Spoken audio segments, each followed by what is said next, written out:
case briefs, and so much more. LSData's got what you're looking for. In 1981, the Supreme Court of the United States heard the case California versus Sierra Club, which centered on the question of whether private parties can sue under a federal law. The issue at hand was whether Congress intended to create a private right of action and if it makes sense to allow private lawsuits given the underlying purpose of the law.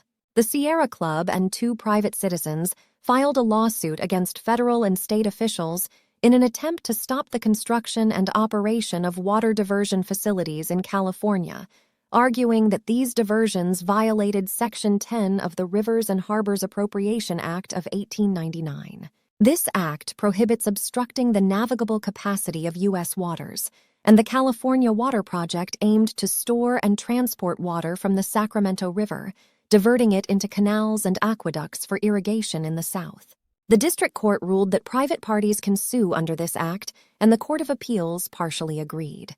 The Supreme Court then needed to decide if private parties could indeed sue under Section 10, referring to the Cort v. Ash case for guidance. Ultimately, Justice White delivered the court's opinion, stating that the act does not explicitly create a private enforcement mechanism. As a result, the court declined to consider the merits of the case since there was no private cause of action allowing the respondents to initiate the action.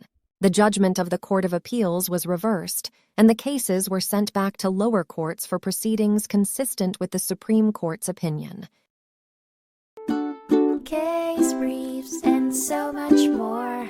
LSData's got what you're looking for. Visit lsd.law, elevate your mind.